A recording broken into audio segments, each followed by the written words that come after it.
ya tienes tú el poder. Ay, ¿por qué no yo? Joder. Pues di hola.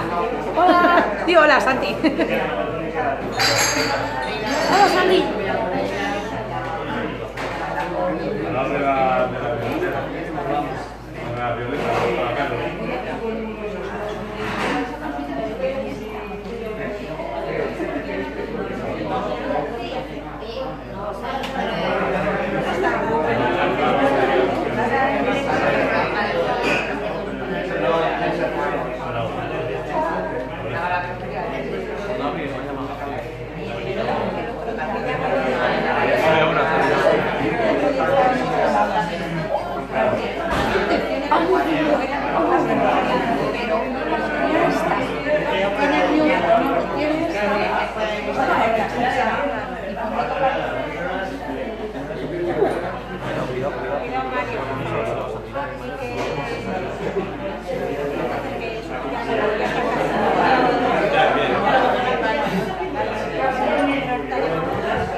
Que va a ser puesto, se queda la cabeza. Lo que se quieran sentar, claro.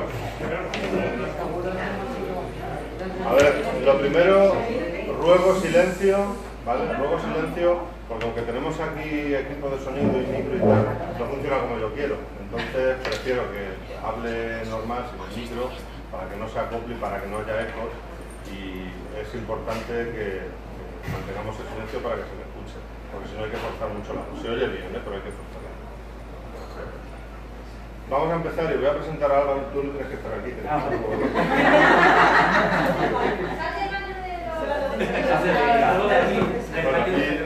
Y os quería contar una breve anécdota, ¿no? de lo curioso que es la vida, las casualidades que entran también dentro del mundo del misterio, ¿no? Todo aquello que nos pasa en la vida, yo creo que siempre tiene un porqué.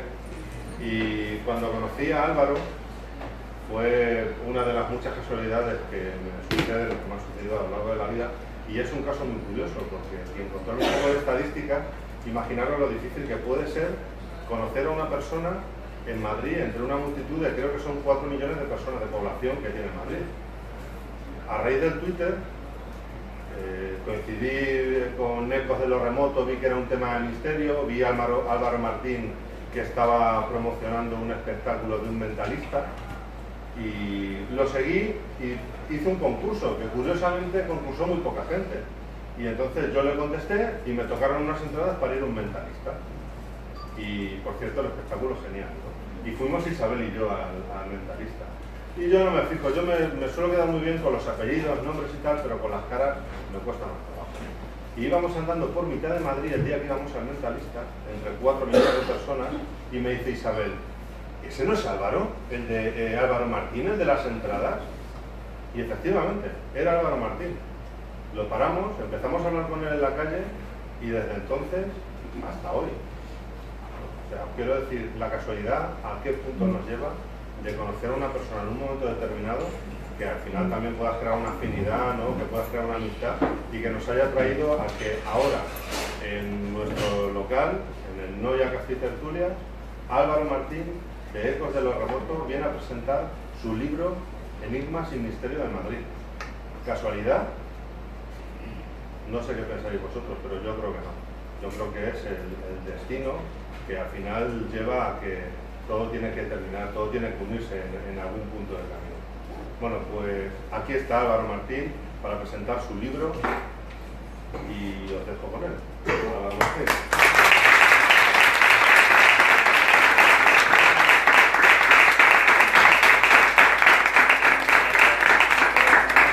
Muchas gracias a todos los que habéis venido y bueno, también a los que nos siguen a través de Facebook, un saludito que está ahí el móvil. Pues gracias a todos. Quiero que vengan mis amigos Miguel Ángel y Sheila y que me acompañen al menos un ratito, porque ellos también, y por supuesto a Santiago, que le veo desde aquí, muchísimas gracias por ese capote. Esto no estaba previsto, ¿eh? Fue una casualidad.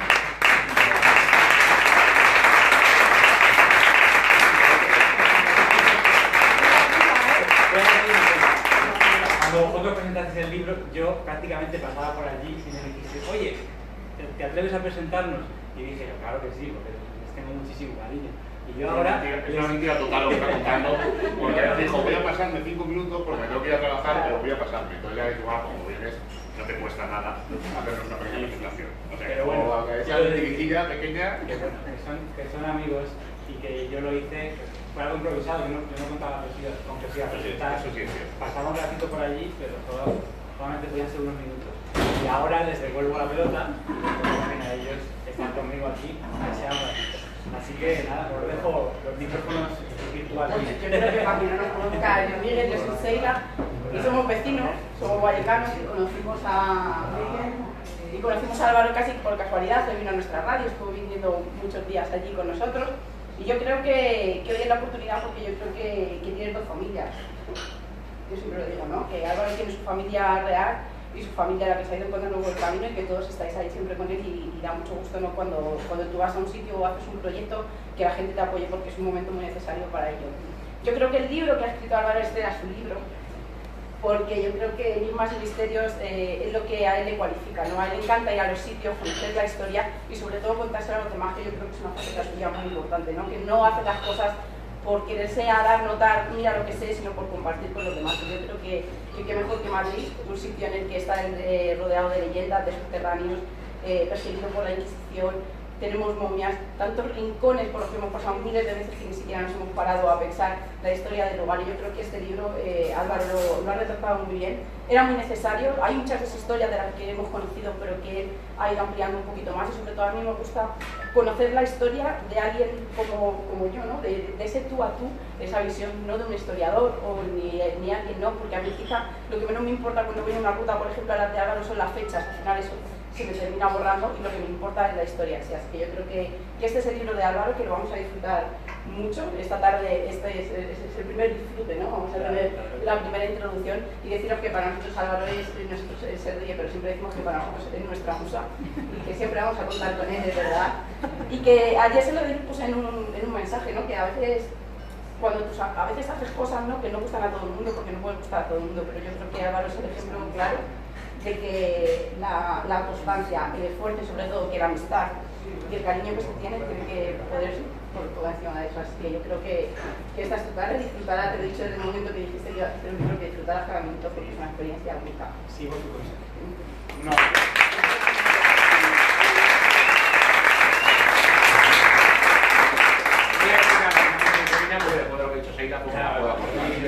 Creo que hay una cosa muy pequeña y muy curiosa. Siempre los que somos de Madrid, cuando vamos a los sitios, decimos, ¡oh, es increíble en Barcelona, la Rambla está llena de estatuas! Si os fijáis, Gran Vía, toda la parte de arriba está llena de estatuas. Y lo tenemos al lado, y no lo valoramos, y lo tenemos ahí al lado. Y otra cosa que ha dicho Seila, sobre las dos familias, la familia real, la familia del misterio, creo que Álvaro ha demostrado que, aparte de ser un grande, porque ya lo está demostrando, sigue siendo el amigo, y todo lo veis, habla con nosotros por Facebook, por teléfono, un mensaje, se acuerda de los cumpleaños, si se acerca, hace un hueco, oye, que vamos a estar en Madrid, y hace un hueco para vernos, para hacer un desayuno del misterio, que es una de las cosas que haremos en privado, y creo que esa faceta nunca la va a abandonar, porque el que es grande, ya aunque sea desde el principio, y es tan cercano con nosotros como con vosotros, creo que eso nunca lo debe olvidar, no lo va a olvidar, lo sé de hecho, y porque os dejo que disfrutar de lo que va a contar Álvaro, porque seguro que no va a dejar con la boca abierta a más de uno de los que estamos aquí. Muchas gracias.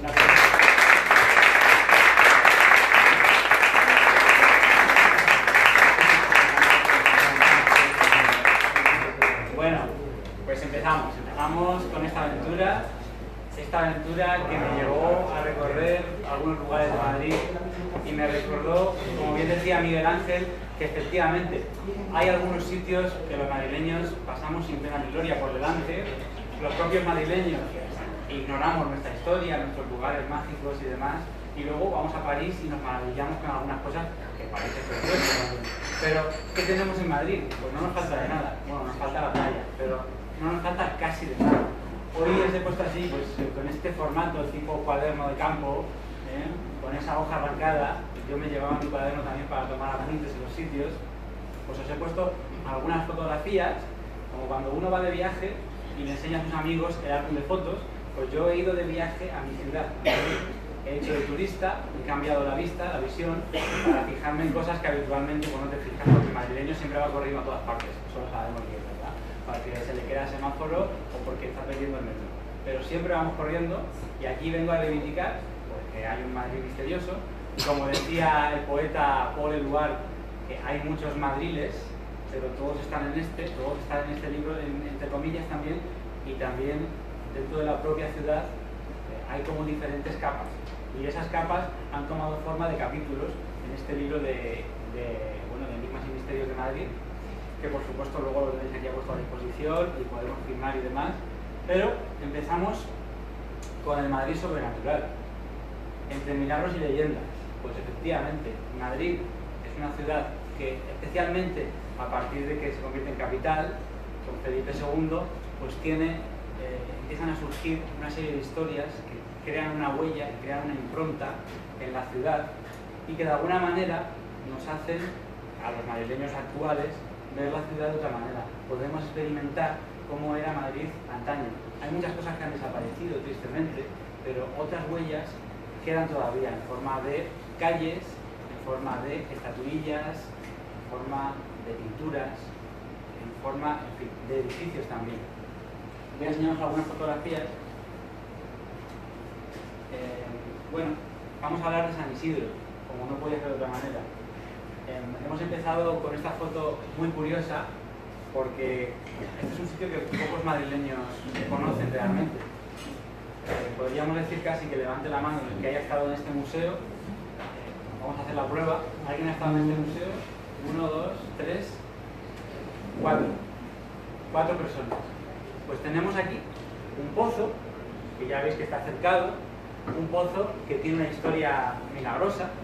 Este que vemos con la aureola y que vemos detrás un buey y 3 ángeles, este es San Isidro, una representación de su milagro más famoso. Decían que era un santo un poco vago, nace en el año 1082, cuando Madrid está a punto de ser tomada de nuevo por los cristianos, de manos de los musulmanes, y cuando nace este Isidro, pues siempre desde el principio está considerado como una persona con cierto halo de santidad. Enseguida empieza a hacer milagros, siempre relacionados, o en su gran vertiente, relacionados con el agua, con hacer que lleguen las aguas, para que los agricultores tengan buenas cosechas, o al revés, para llevarse las aguas. Este arquetipo, una especie de mago casi, que con su callado puede hacer que aparezcan las aguas o que se vayan, este arquetipo no tiene nada que ver con el cristianismo.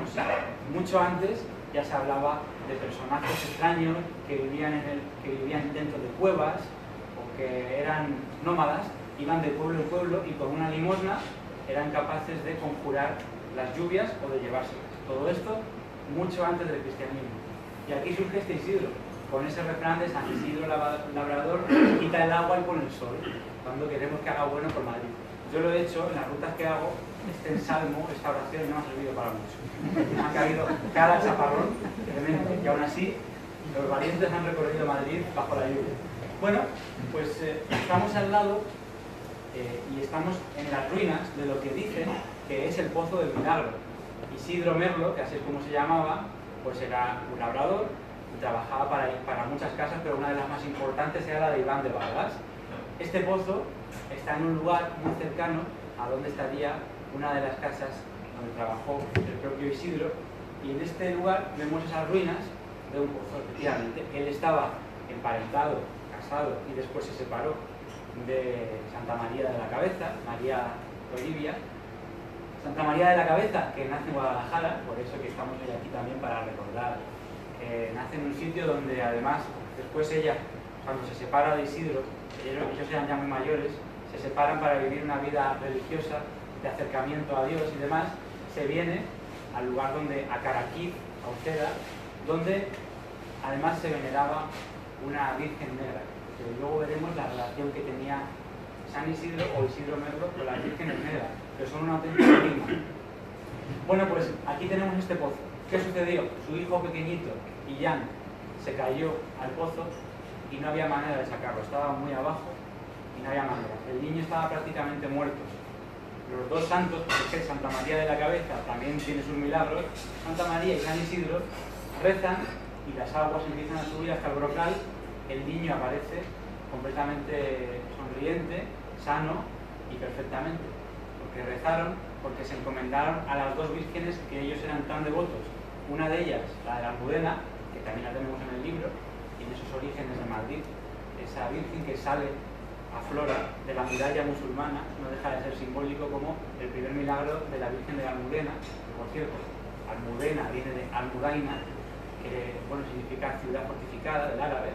Bueno, pues surge de ahí, en el año 1085, la talla de la Almudena. Ella solita se desprende la pared y, rodeada por dos velas, había estado desde el año 712 hasta el 1085. Dos velas que nunca dejaron de prender, dice la leyenda. Bueno, pues ellos eran muy devotos de esta Virgen y también de la Virgen Negra de Atocha.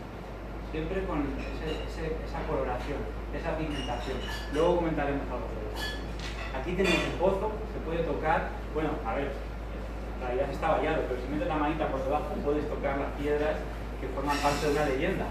Muy pocos madrileños conocen este museo, que además es de entrada gratuita, o sea que no hay excusa para no visitarlo. Y encima en el interior tiene un madroño, tanto que se dice de Madrid y los madroños, que hay muy pocos, en realidad hay muy pocos madroños en Madrid, pero en este museo, en un jardín que tiene interior, podemos encontrarlo.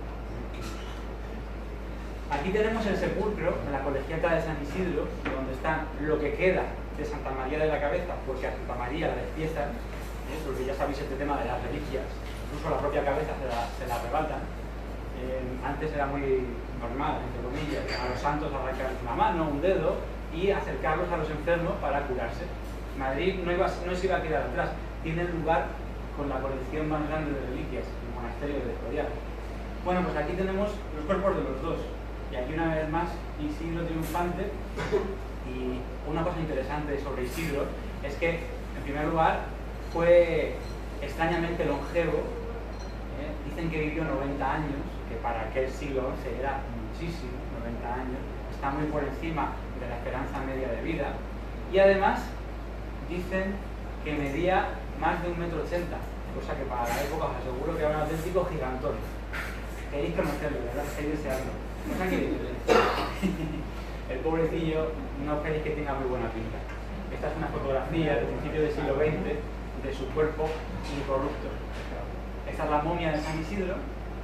la momia que ha sido muy venerada, la momia que ha dado tanto que hablar y que además de vez en cuando la vuelven a exponer, aunque ya está bastante carcomida. Y aquí, bueno, hay una curiosidad. En un principio se le entierra a San Isidro en la iglesia de San Andrés y se le entierra boca abajo y sin ningún tipo de sepultura. Es decir, no tiene ningún tipo de tumba, solamente boca abajo, con tierra por encima y listo. Esto era una forma de enterrar que tenía la orden del templo, que tenían los templarios. Se dice que San Isidro es un santo creado, vamos a decir, o promocionado, que digamos la campaña de marketing se la hicieron los caballeros de la orden del templo. ¿Qué más datos nos pueden hacer pensar que es, digamos, que pertenece a la esfera del temple? Pues que se apareció en una batalla cerca de las Navas de Tolosa a un pastor. Bueno, realmente estaban allí los regimientos cristianos, no sabían cómo pasar el paso de Peñaperros y pidieron ayuda, así como a las alturas. Y en ese momento, pues eso, se les aparece un hombre de campo que les dice por dónde tienen que pasar.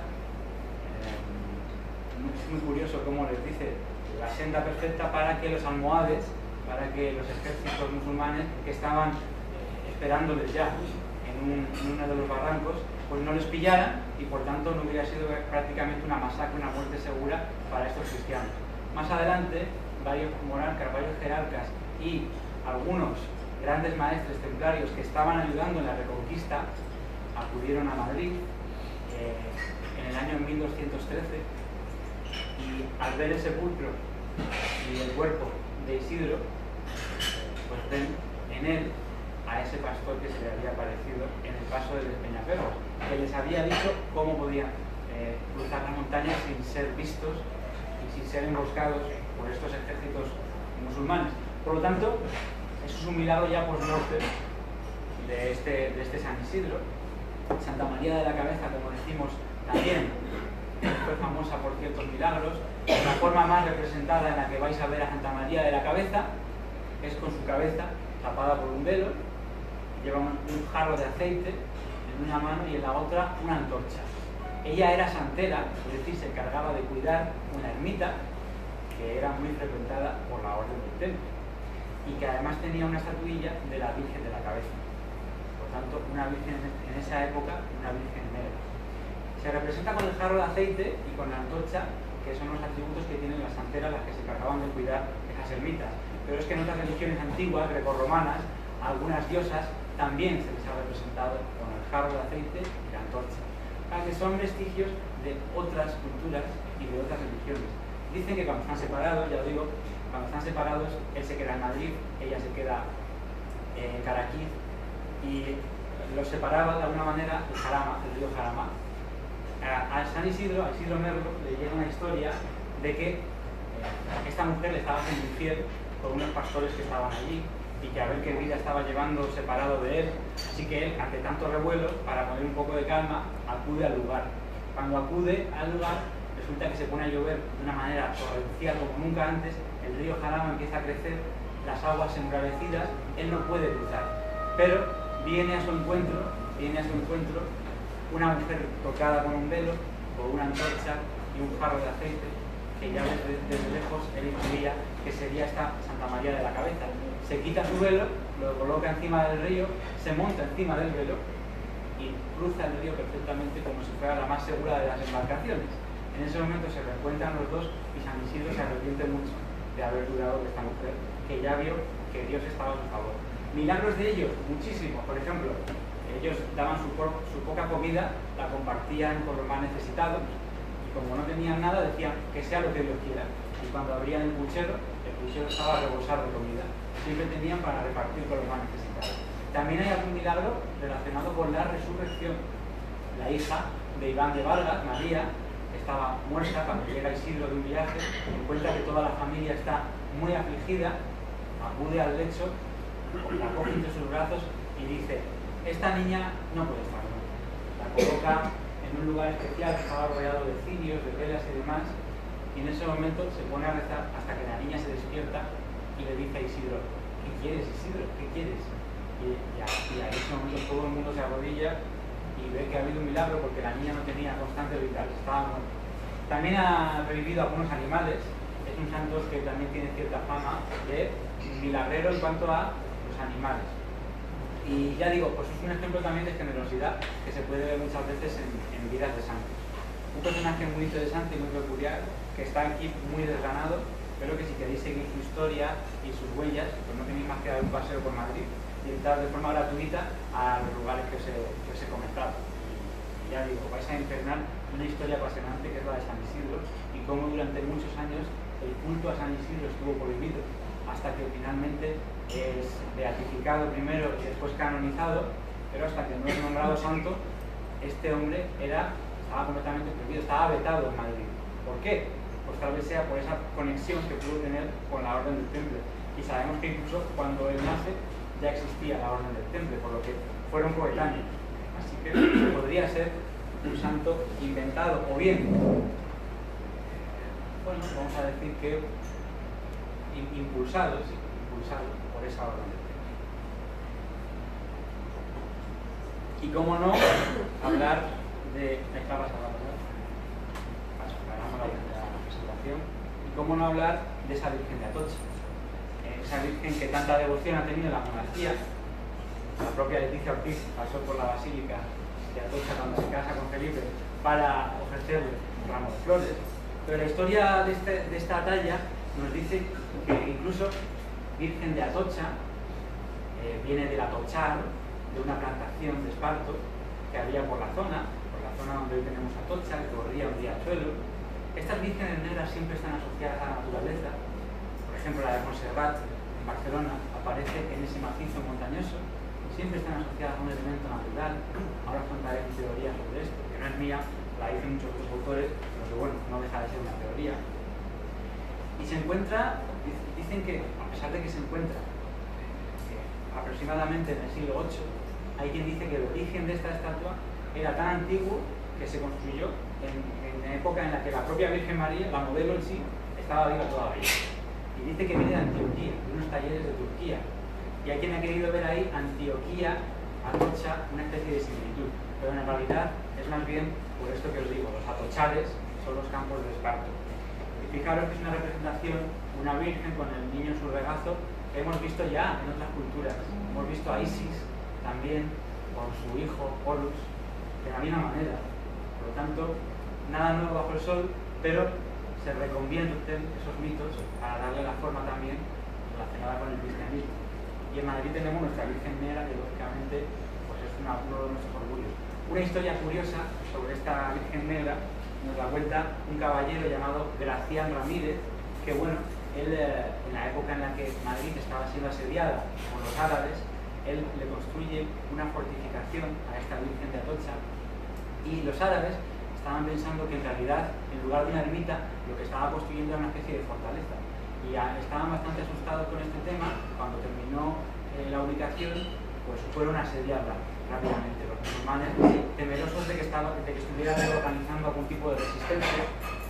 Y cuando van precisamente a entrar ya los árabes a las inmediaciones de esa ermita que había construido con la Virgen de Atocha dentro, pues resulta que ante el terror de que su mujer y sus hijas pudieran ser capturadas por los árabes, violadas, apresadas, esclavizadas y finalmente asesinadas, lo que dijo él, que decidió, una vertiente de la leyenda dice que fue idea de las chicas, otra vertiente dice que fue idea de él, fue degollarlas en la propia iglesia, acabar con su vida y salir a luchar contra los musulmanes.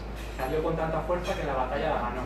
Dicen que la Virgen también les ayudó porque de repente hubo una luminiscencia enorme que dejó cegados a esos árabes, y ahí este Gracián Ramírez pues, pudo matarlos uno detrás de otro. El caso es que esta historia curiosa se convierte en milagro cuando, al regresar después de la batalla a esa ermita donde había dejado a su mujer y sus dos hijas decapitadas, muertas, pues se encuentra que están perfectamente, están vivas y le reciben con un fuerte abrazo, porque verdaderamente había intercedido la Virgen para devolverles la vida. A partir de ese momento, pues es un talismán que va pasando por diferentes iglesias de Madrid, que dicen que tiene fama esta Virgen Negra de Atocha de expulsar demonios, que dicen que no se le resiste ni un solo poseído, que si lo ponemos justo al lado se le pasará o expulsará ese demonio que estaba preocupándole. Y aquí tenemos ese enigma. ¿Por qué Virgen Negra?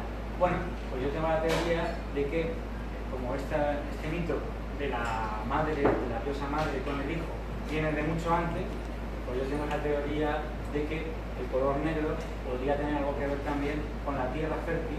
La tierra fértil siempre es oscura, siempre es negra y representa lo femenino.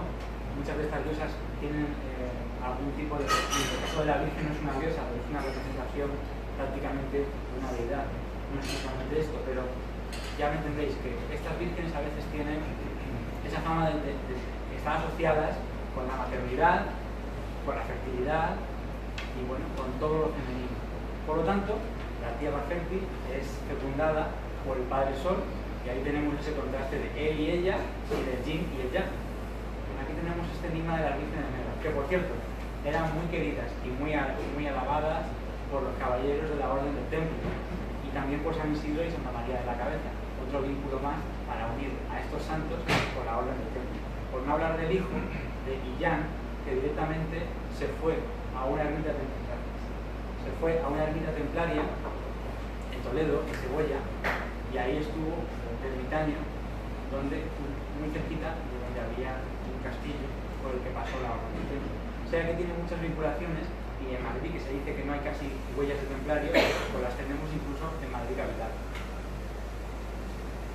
Y seguimos, hemos hablado de 3 mujeres que pierden la cabeza, porque así correspondía en esa batalla de las guerras contra los árabes. Después son resucitadas por intercesión, se dice, de esta Virgen. Pero es que Madrid es la ciudad de los resucitados. Aquí tenéis este ejemplo, que lo cuento muchas veces en las rutas, es una de mis calles favoritas. Aquí estáis viendo al pobre don Braulio, que en el siglo XVI vivía en esta calle, la calle de la Cabeza. Era un sacerdote que tenía bastante dinero ahorrado porque quería crear un hospicio para los más necesitados y en vez de comprarse o, digamos, pagar los servicios de un mayordomo de oficio que hubiera estudiado para la servidumbre, lo que hizo este don Braulio es coger a un chaval de la calle, a un lumpen, a un pobrecillo que estaba por allí delinquiendo, se lo llevó a su casa para enseñarle modales, a escribir, a leer, pero, ya os digo, este hombre, que se llamaba Cristóbal, nunca llegó a redimirse. Don Braulio le lleva a su casa y a los pocos días aparece don Braulio muerto con la cabeza cortada. Ni una sola de las moneditas que guardaba en su cofre y este Cristóbal desapareció de la villa. Se quedó como un crimen sin resolver hasta que muchos años después un señorito vestido con capa y sombrero, con sus botas, muy elegante, con modales, esta vez sí, pues acude a Madrid, venía de Lisboa, y bueno, pues para celebrar que había encontrado un pisito a muy buen precio, va al rastro a comprarse una cabeza de carnero para alisarla, aquí la vemos allí, y resulta que se la envuelve en un papel, se la guarda debajo de la capa, y cuando está este hombre misterioso, que ya imaginaréis quién era, cuando está llegando a la zona donde tenía su casa, en la calle de la Cabeza, pues un alguacil le da el alto, porque algo le estaba goteando un líquido rojizo debajo de su capa.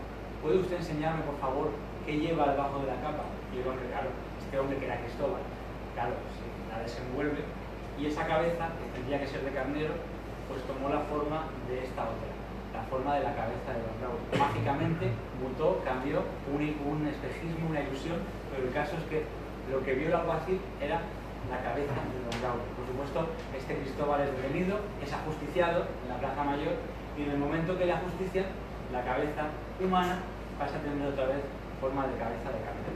Esto le dio el nombre a la calle de la Cabeza. O sea que ahí queda esta leyenda que, por mucho que pueda quedarse ya perdida en nuestra historia de Madrid, en nuestra historia antigua, y no sepamos qué puede ser real y qué no, pues ahí tenemos algo que le dio nombre a una calle. Pero tenemos algunas historias más del decapitado. Por ejemplo, en la iglesia de San Ginés, cuando pasamos por plena calle Arenal, tenemos otra historia de que en el año 1353 unos bandidos entran a esa ermita, porque todavía no era iglesia, una pequeña ermita en la calle Arenal, y ellos pensaban que iban a hacer el robo perfecto, entrando allí, llevándose todo lo que pudieran y saliendo por patas, saliendo corriendo enseguida. amparados por la oscuridad, por la noche de Madrid, que de aquella época era noche cerrada, no había farolas ni nada de esto.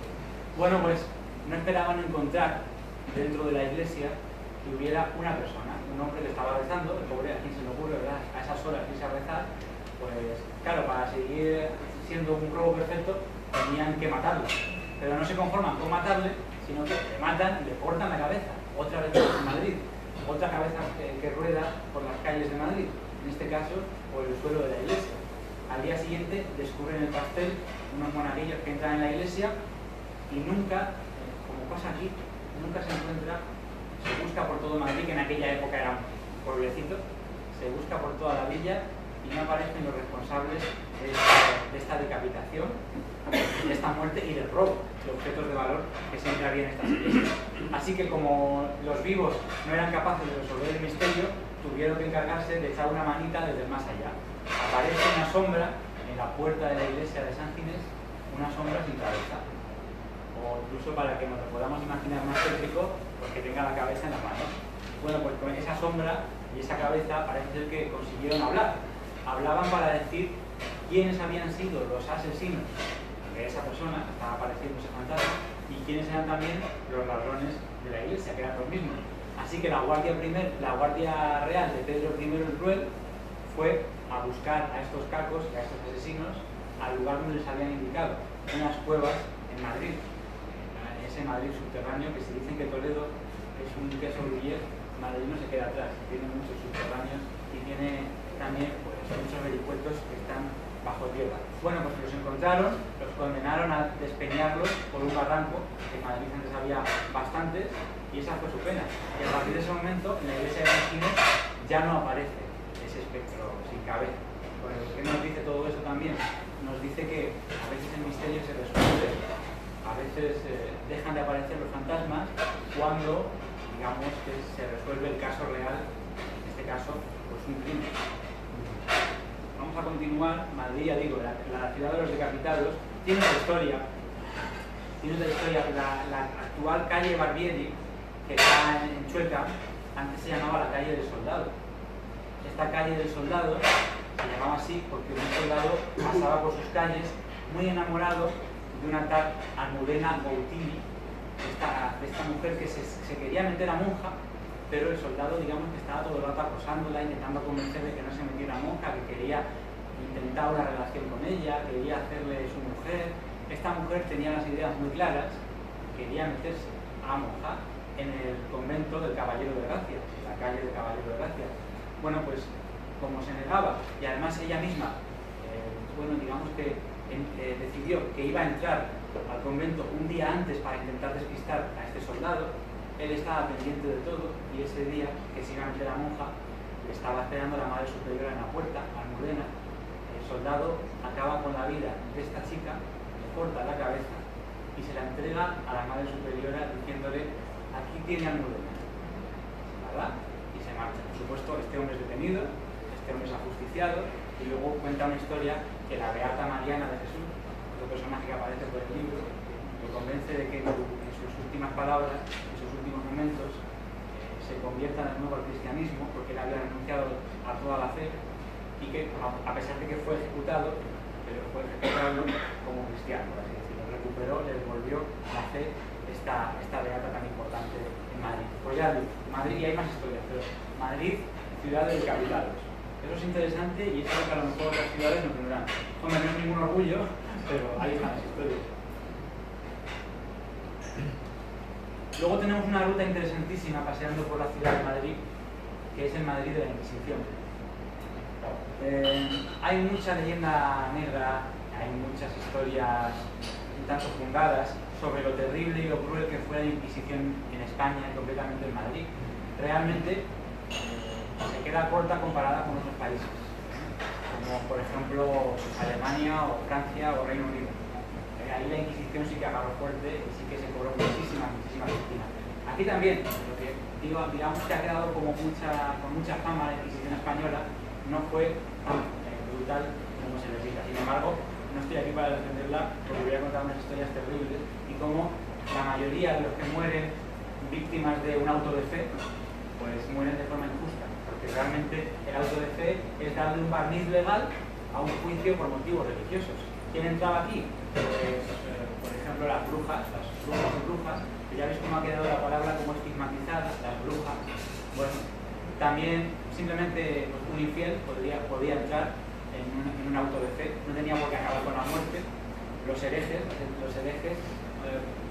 musulmanes y judíos que dijeran estar convertidos al cristianismo, pero que aún así de puertas para adentro seguían ejercitando sus religiones. En fin, curanderos, todos estos eran susceptibles de pasar por ese juicio. Y en Madrid tenemos un lugar, no sé si es el último. Bueno, esto es interesante. Hablábamos de la calle de la Cabeza. Pues en la calle de la Cabeza tenéis esto tan tétrico, tan lúgubre, como este sótano, que está tal y como estaba, excepto por el suelo, pero está tal y como estaba en la época de la Inquisición. Esta se llama cárcel eclesiástica o cárcel de la Corona. Aquí fueron a parar, pues como su propio nombre indica, algunos nobles y clérigos, pero además sirvió como prisión de la Inquisición. Para que os hagáis una idea, si seguís para adelante, tenéis uno de los calabozos que no tienen puerta, es lo único que le falta, pero que, pues digamos, yo no podría extender los brazos en el lugar. Como una cosa así, un poquito angostos, un poco estrechos y además tienen muy poca profundidad. Esto lo digo porque se sabe que en el interior de estos calabozos podían estar familias enteras compartiendo el calabozo con otros que estaban esperando su auto de fe. ¿Qué quiere decir esto? Que estaban hacinados y eran unas condiciones terribles. Pero este sitio está en la calle de la Cabeza, en un centro de mayores, una casa encalada, blanca, con un poco de adornos en piedra y ese tejado típico, pues como podríamos decir, una casa manchega. Bueno, pues cuando pasamos por delante no hay ninguna indicación, no hay absolutamente ningún cartel que diga aquí abajo está la cárcel de la Corona. Es más, tienes que ir tú, pues indagar, preguntar, porque también la puerta está cerrada, la puerta de los calabozos está cerrada. Y bueno, muy amablemente la gente del interior te deja entrar y pasar un rato a solas. Lo digo para todos los que os gusta el misterio y de vez en cuando pues, colocar una lavadora o los que pensáis que tenéis algún tipo de sensibilidad. Es posible que aquí abajo conectéis con ese otro lado, porque aquí sabemos que hay una víctima. Sabemos que seguro que fueron más de una, pero hay una con nombre y apellidos.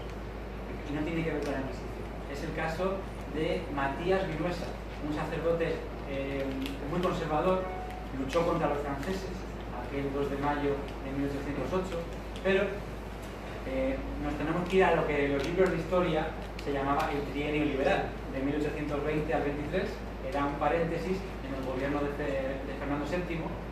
Este sacerdote quería que volviera al poder Fernando VII, era muy conservador y quería devolverle el poder a la monarquía. Le pillan, le meten en la cárcel, el gobierno liberal, y le condenan aquí a 10 años de prisión, que ya sería un poco tremendo porque además la luz no llega a todos los... Esta es una especie de claraboya, bueno, esta es una luz, pero realmente es una luz artificial, pero tiene un respiradero a la mano derecha que sí que entra un poquito de luz de la calle, pero realmente están aquí en penumbra. 10 años aquí en penumbra te vuelve loco. Pero el pueblo madrileño pensó, esto no es suficiente, sobre todo el sector liberal. Así que el 4 de marzo de 1923 bajan a este lugar y le pegan una paliza tal a este Matías Vinuesa que acaban con su vida en estos mismos sótanos. Por lo tanto, no es extraño, y hay quien dice que pueden vivir acompañados en este lugar. Ya digo, son 5 calabozos de la Inquisición en pleno centro de Madrid y para más señas en plena judería. Barrio de Lavapiés, se llama Lavapiés porque esa costumbre de los hebreos de lavar los pies a los invitados. Aquí estuvieron algunas colonias de judíos y había algunas sinagogas. Estamos hablando de las huellas de la Inquisición. ¿Dónde estamos ahora? ¿Quién me lo puede decir? No, los que hayáis venido a la ruta, no. Vamos a ver, ya sé que muchos ya lo saben. La Plaza Mayor. La Plaza Mayor. ¿Vale? Ahora está esta costumbre de dejar los candados aquí como si fuera un puente italiano, como si tuviéramos... Bueno, pues realmente hay 4 grandes farolas en la Plaza Mayor y todas tienen los mismos grabados, o los mismos relieves. En todas aparecen acontecimientos importantes para la plaza. La Plaza Mayor surge en el año 1617, el primero que empieza a pensar en que había que construirla es Felipe II, pero no es hasta su hijo, Felipe III, el que podemos ver en una estatua ecuestre en la Plaza Mayor, no es hasta este monarca cuando se construye de verdad la plaza. La plaza que ha visto de todo, corridas de toros, obras de teatro, autos sacramentales, carreras de caballo. El año pasado la cubrieron de césped por su 400 aniversario. En fin, ha visto de todo, mercadillo de todo tipo. Conciertos no os quiero ni contar. Bueno, pero también ha visto la muerte en muchas ocasiones, pero en dos concretas tienen que ver con los dos relieves que tenemos aquí. ¿Alguien sabe cómo se llama este aparatito tan bonito que tenemos aquí donde está sentado el hombre con cara de no estar muy cómodo? Dicen por aquí garrote, ¿alguno más por aquí? Sí, el garrote vil era un medio de ajusticiamiento civil para asesinos, para violadores y demás, que bueno, ya veis el sacerdote dándole la extrema unción y el verdugo pues, girando un tornillo que al final acabaría fracturando las vértebras y matando en el acto al criminal. Lo trajo Fernando VII porque se pensó que iba a ser una forma más rápida para acabar con los maleantes y además más indolora. Pero los verdugos, y si habéis visto la película de Dervanga, lo sabréis perfectamente, los verdugos, especialmente porque este método estuvo hasta bien avanzado el siglo XX, pues los verdugos no eran asesinos profesionales, es decir, no sabían utilizar el garrote vil. Y voy más lejos, eran funcionarios que hacían todos los días sellando papeles y firmando. Es decir, no tenían ni idea. Y saber que te tocaba, porque eso era por sorteo, mañana te tocaba matar a alguien, pues no era plato de buen gusto. ¿Qué hacían? Meterse un chupinazo, se metían un carajillo para el cuerpo y ahí iban un poco beodos a ejecutar a la persona. Es por eso que a veces tardaban más en matarlo. Y lo que se creó para ser un método muy eficaz resultó ser todo lo contrario. Si no me lo digan al Jarabo, que fue uno de los últimos ejecutados en el garrote vil, y que bueno, dice que tenía un cuello muy gordo, tuvieron que hacerle una especie de resorte especial para él, pero estuvo 20 minutos agonizando entre la vida y la muerte. O sea que de método rápido y eficaz, nada. Antes de esto que teníamos, pues la horca, simplemente te ahorcaban frente a la casa de la panadería, que es el edificio principal de la Plaza Mayor, ese que tiene las cinturas, y ahí pues acababan con su vida. La otra técnica que había era solamente para la nobleza, para los altos cargos, y era pues la decapitación, ya fuera por guillotina o por un hachazo, como en las películas, ¿no? Se hacía también un hacha gigante y hasta luego, porque este método sí que era limpio y rápido, te cortaban la cabeza y no había más que decir. Y al lado, que no tiene que ver con la escena, son dos escenas distintas, tenemos a un pobre hombre sujetando una vela, con un capirote y un poncho, al lado hay un guardia con un bastón, y este hombre está portando unas ropas que se le ponía a los condenados por la Inquisición, y con estas ropas tenían que dar un paseillo por toda la ciudad, por los lugares más emblemáticos, la noche antes del auto de fe, para decir que nadie se pierda el espectáculo que va a haber mañana. Hasta 50.000 personas hubo en la Plaza Mayor para un auto de fe. Que nadie se lo pierda, porque aquel buen cristiano que no fuera al auto de fe era sospechoso de ser el siguiente de ser juzgado. Así que nadie se lo perdía, para la gente ya iba hasta con las palomitas. ¿Qué lleva este hombre? Unas ropas. Estas ropas, y otra vez los que ya han estado en la ruta no me valen. Estas ropas tienen un nombre. ¿Alguien sabe cómo se llama la ropa de los condenados por la Inquisición? Venga, esta es la voy a dejar al 6. No, mira, el San Benito. El San Benito. Y había quedado ese refrán de ya me han colgado San Benito cuando le han pasado aquí un marrón considerable. Pues esas ropas estaban decoradas con diferentes emblemas religiosos, de las órdenes que ayudaban a la Inquisición, pero había un tipo de San Benito terrible, tremendo y muy macabro. Era aquel que tenía dibujadas unas llamas. ¿Qué quería decir esto? Que la persona que lo portara iba a ser condenada a la muerte por relajación. Fijaros qué nombre se le daba a la muerte. Muerte por relajación era cuando te llevaban al quemadero, que por cierto no estuvo en la Plaza Mayor por una cuestión práctica. Es que ese hedor, esa humareda, ese espíritu de los condenados no era muy elegante que llegaran a la alta nobleza que estaba allí presenciando el acto, porque recién terminado el auto de fe, los que eran condenados a muerte por relajación pasaban directos a la hoguera. Estaba, en este caso, había varias en Madrid, pero la principal y la de un caso que voy a contar completo era pues, muy cerquita de la Puerta de Alcalá. Calle Alcalá, a punto de llegar a la Puerta de Alcalá, ahí estaba el principal quemadero. Que durante la noche anterior, cuando estos estaban haciendo la procesión nocturna, atados con billetes y con una vela verde, siempre que veáis calle de la Cruz Verde, plaza de la Cruz Verde o incluso el puerto de la Cruz Verde, tiene que ver con lugares relacionados con la Inquisición. Bueno, pues el verde era el color de este organismo y efectivamente antes del auto de fe se colocaba una cruz verde gigante, o sea, bastante grande, custodiada por 2 guardias durante toda la noche anterior. Eso se colocaba, en este caso, junto a la Plaza Mayor, o sea, en el lugar donde se iba a celebrar el auto de fe. Y una cruz blanca se quedaba junto al quemadero, también custodiada por 2 guardias y alumbrada por velas durante toda la noche. Era el crear un espectáculo, era el impregnar a la gente en el miedo a no ser los siguientes que pasaran por el lugar. Era la importancia de la escenografía, el marketing que tenía también este tema de la Inquisición, para mantener a la gente en el ridículo. Así que cualquiera iba a delinquir. Aquí tenéis pues, una de las imágenes. El pobre hombre pues, con su capirote, ese gorro que también viene un poco a burlarse de la brujería, los gorros que siempre se le han puesto a las brujas y demás, gorros en pico, o a los magos.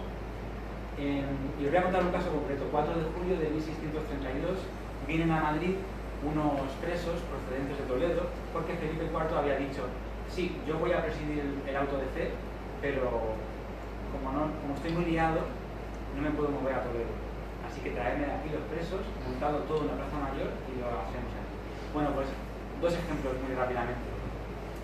Fray Domingo Ramairón era un sacerdote genovés que aquel 4 de julio de 1632 fue condenado a la hoguera por haber sido acusado de herejía y de estar profesando la fe de una manera muy particular. Y además, una persona que es un ministro de la fe, pues eso no podía permitirse. Así que le hicieron unos cortes en las manos, le hicieron unos cortes en la coronilla y en la lengua, le pusieron el San Benito con las llamas y lo condujeron a la Puerta de Alcalá, al quemadero. Y otros, una familia de judíos conversos, que al niño de 7 años en el colegio se le escapó que en su casa se hacían unos rituales un poco extraños, que no tenían tanto que ver con el cristianismo. Fue a investigar el sacerdote del colegio y se dio cuenta de que a pesar de ser judíos conversos, de conversos tenían poco. De puertas para adentro seguían celebrando el Shabbat y otras tradiciones hebreas.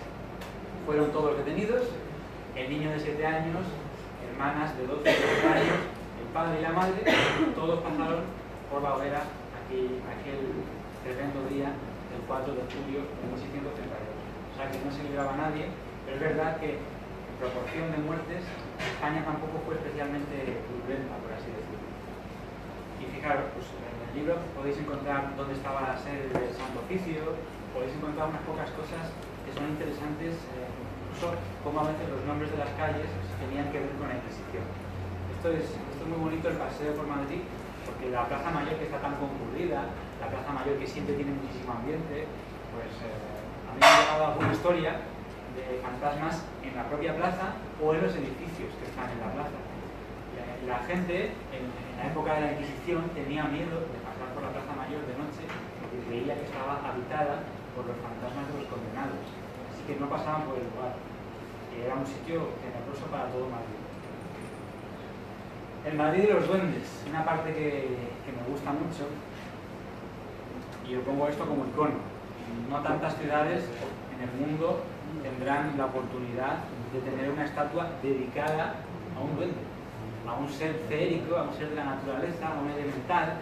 Los duendes siempre han tenido vinculación, primero, con algún elemento de la naturaleza, pero especialmente con el ser humano. O sea, si no hay ser humano, no hay duende.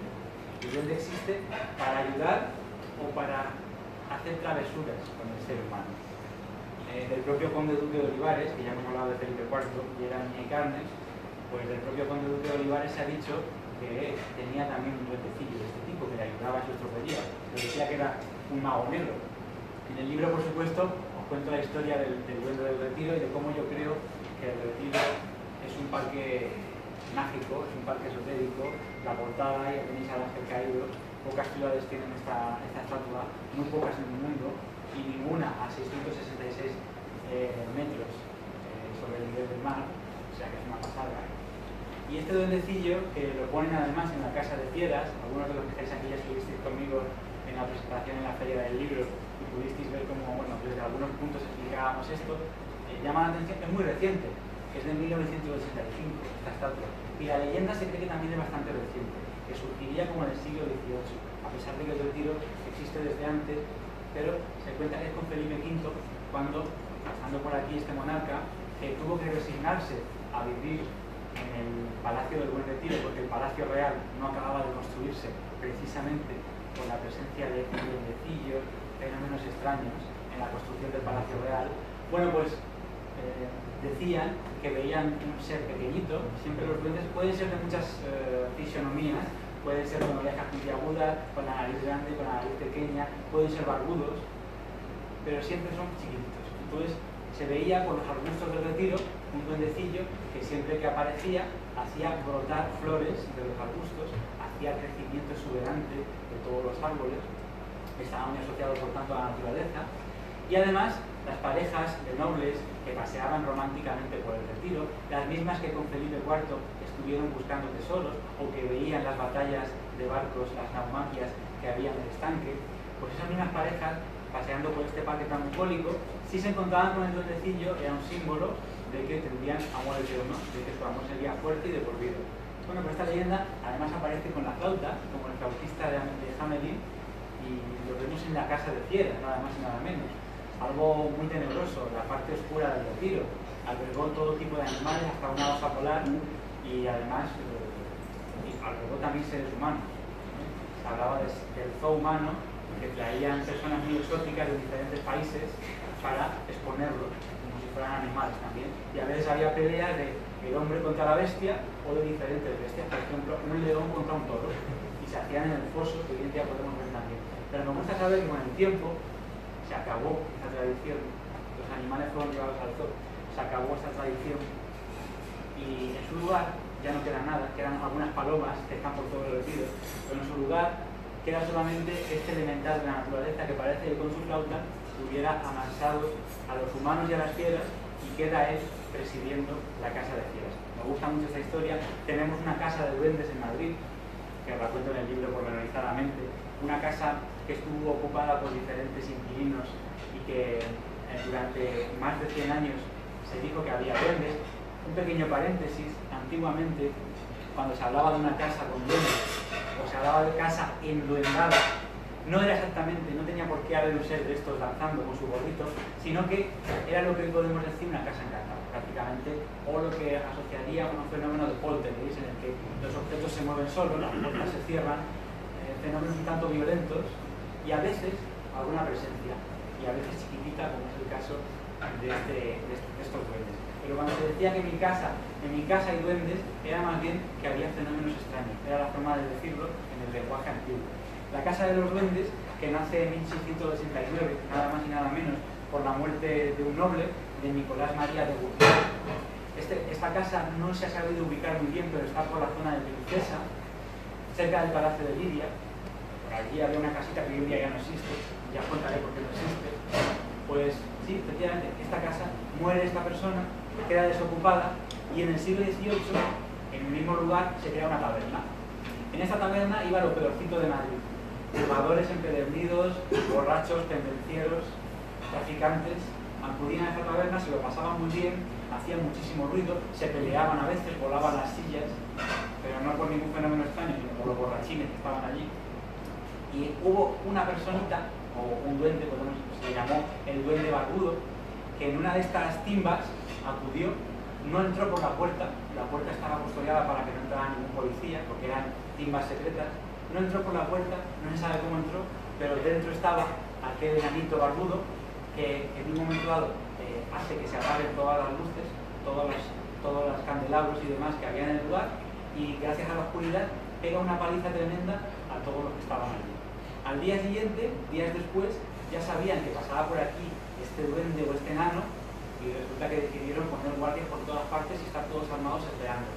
Pasó lo mismo, se apagaron las luces y aparecen esta vez no uno, 20 enanos que pegan una paliza tremenda, es muy gracioso, pegan una paliza tremenda a los borrachines y a los jugadores que estaban allí y se van, y no queda ni rastro de ellos. Nadie es capaz de capturar a uno para por lo menos preguntarle qué quieren o qué pasa ahí, o por qué están de tan mal humor, porque estaban de mal humor. ¿Por qué estaban de mal humor? Porque había mucho ruido. Debe ser que vivían cerca y había mucho ruido.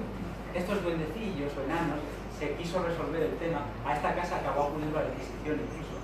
La casa acabó incendiada porque los vecinos también estaban hartos de todos estos fenómenos extraños. Fue pasando por diferentes dueños esta casa, eso lo he vuelto más extensamente en el libro, y al final pues se dijo que eran unos falsificadores de monedas que efectivamente serían enanos, o sea, serían pequeñitos, y vivían debajo de la casa y entraban y salían por una trampilla que estaba muy bien camuflada. Por eso es que, aunque custodiaran puertas y ventanas, ellos estaban en el sótano de la misma casa donde estaba la taberna. Entonces enseguida salían, apagaban las luces, pegaban una paliza y bajaban. Pero no todo fue malo, ¿eh? También a otros inquilinos de la casa les ayudaron en sus tareas. Lo que pasa es que, claro, ellos se asustaban muchísimo al pensar que un duendecillo les estaba ayudando en sus quehaceres. Y pensando también que en esa época el duende estaba asimilado a un diablillo, a un demonio. Por lo tanto, tener en tu casa, aunque te esté ayudando a un diablillo, te hacía pensar que tal vez se cobraría esos trabajos de alguna manera. Quién sabe si con tu alma. Bueno, hablamos de duendes en Madrid, hay unas cuantas historias interesantes, pero todo eso se representa perfectamente en este duende del retiro que a mí me encanta. Este es el capítulo que más suele gustar, este es el capítulo más extenso del libro.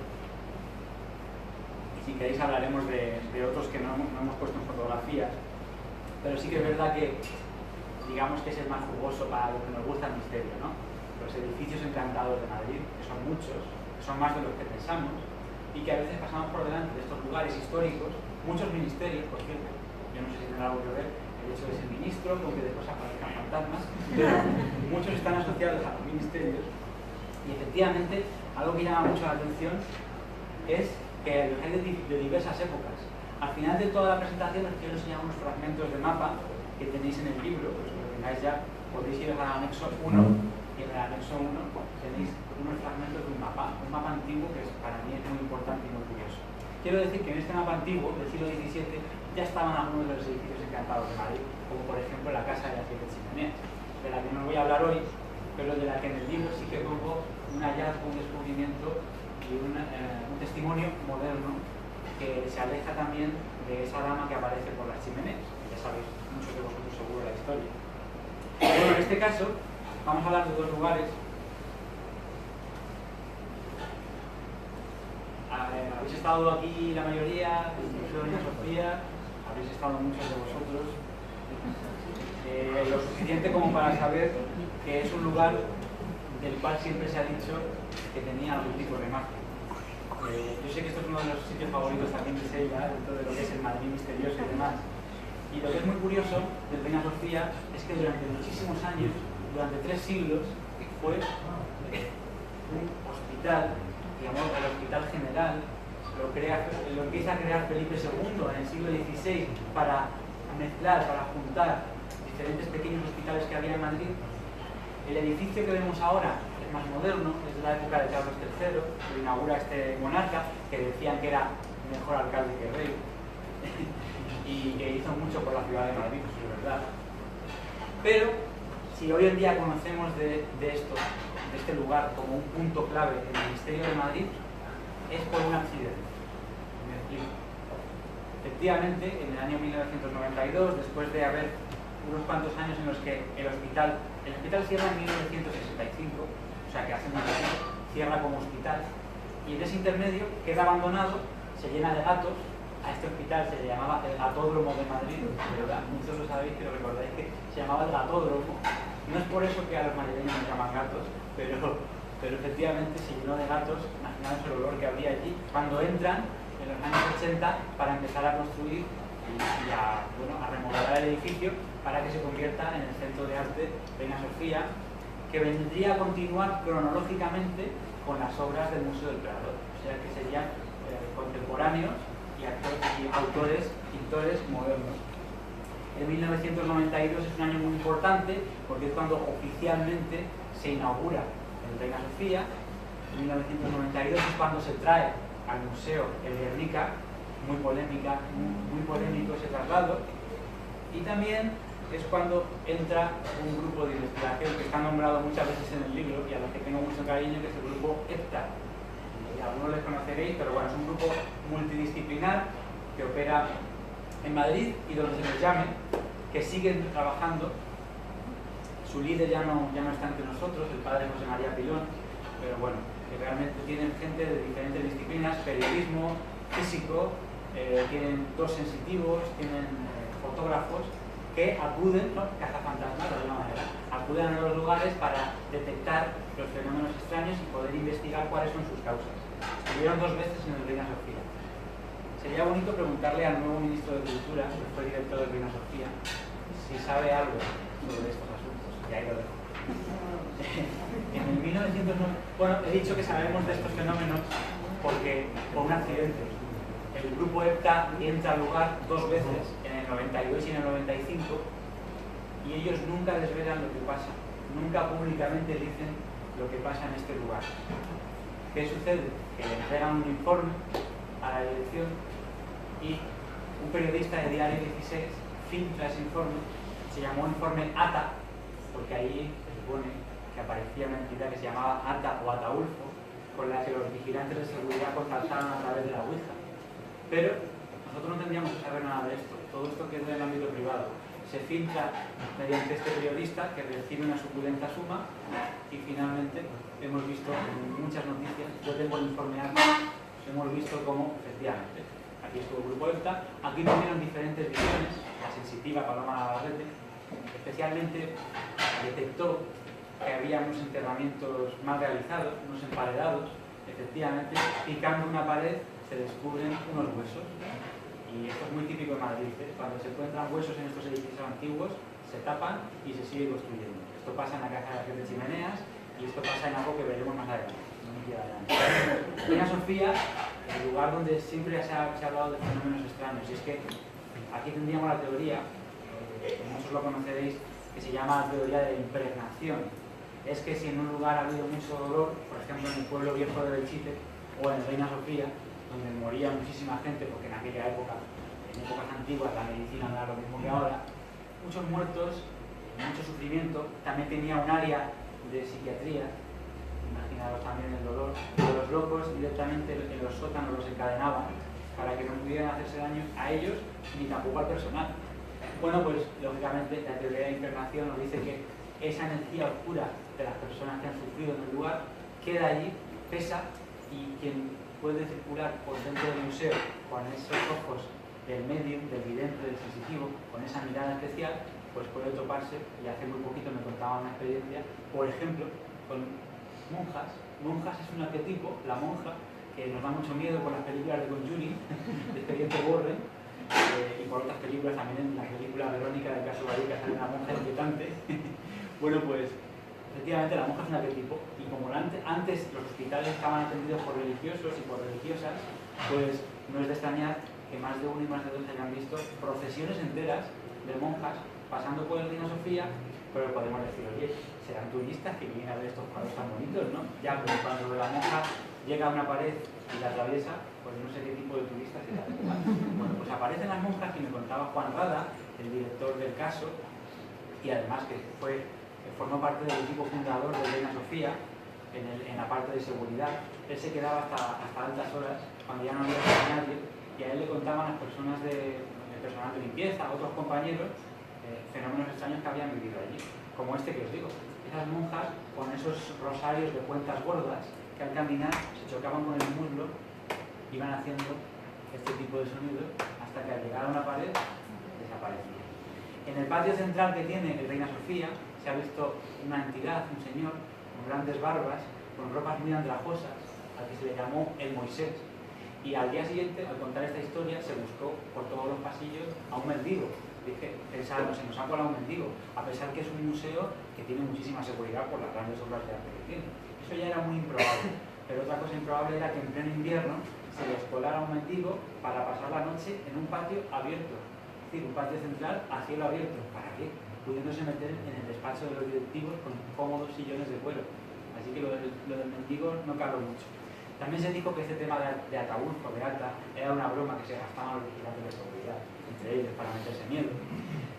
Pero es verdad que, bueno, en sus visiones, en sus contactos, esta Paloma Navarrete, la sensitiva del grupo EPTA, pues pudo ver varias escenas, y a uno de los personajes que trajo para hablar con ella fue a este que era un peligroso criminal, este tal Ataulfo, y que habló con él y le dijo que paseaba muy tranquilamente, que estaba muy cómodo con la nueva forma que tenía el hospital, es decir, con el museo.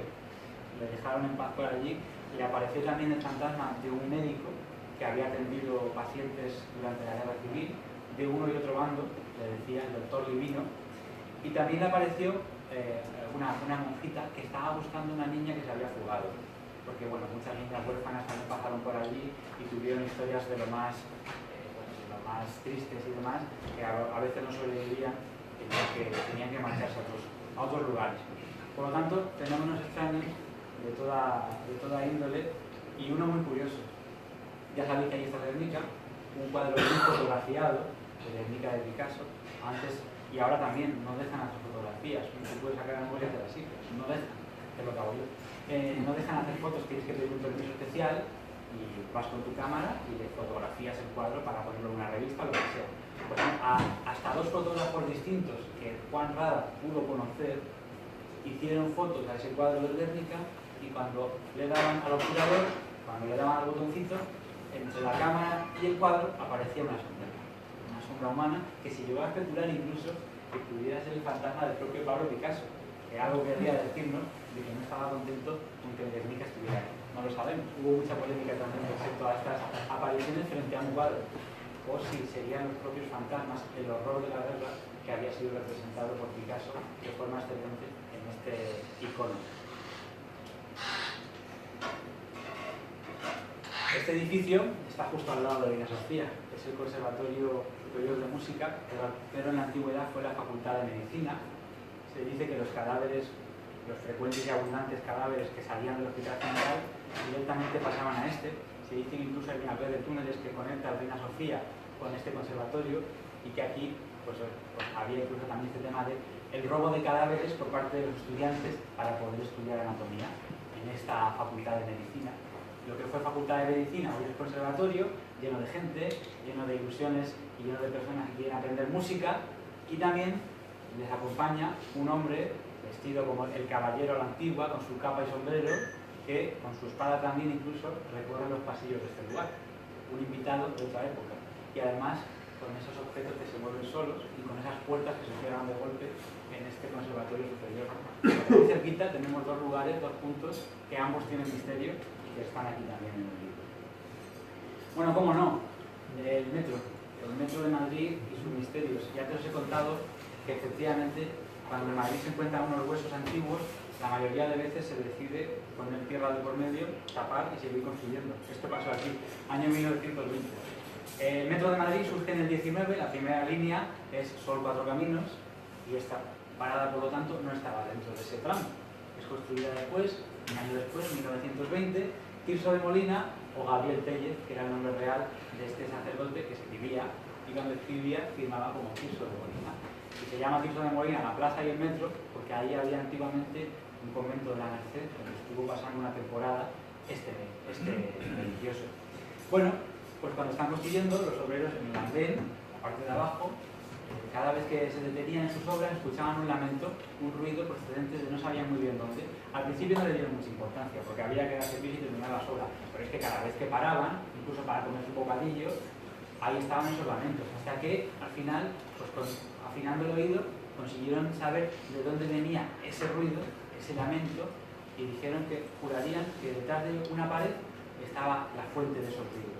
Así que, pensando que pudieran descubrir si era a lo mejor una rendija que estaba suelta y por allí pasaba el aire y parecía no oír un lamento, o que fuera un animal que se había quedado encerrado detrás de ese muro, pues ya para salir de dudas rompen la pared y encuentran un esqueleto, pero no solo uno, es que siguieron rompiendo por allí y siguieron encontrando cuerpos antiguos que podrían ser perfectamente los propios sacerdotes, los propios curas, los propios monjes que estuvieron en el convento de los mercedarios, los frailes mercedarios o los nobles de la época que decidían enterrarse también en las catacumbas de los monasterios o de las iglesias, que eran los lugares más sagrados, al fin y al cabo.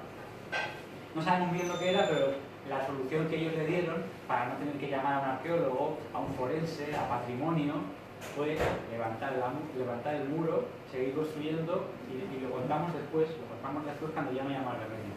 Y ahora cuando esperamos el metro en Tirso de Molina, a pesar de que podamos estar solos, porque sean unas horas muy extrañas, pues nunca estaremos solos. Estamos acompañados de estos esqueletos, de estos huesos, que están justo detrás de nosotros, y sus dueños, en espíritu, que a veces aparecen en forma de sombras y rodeando los andenes del piso de Molina.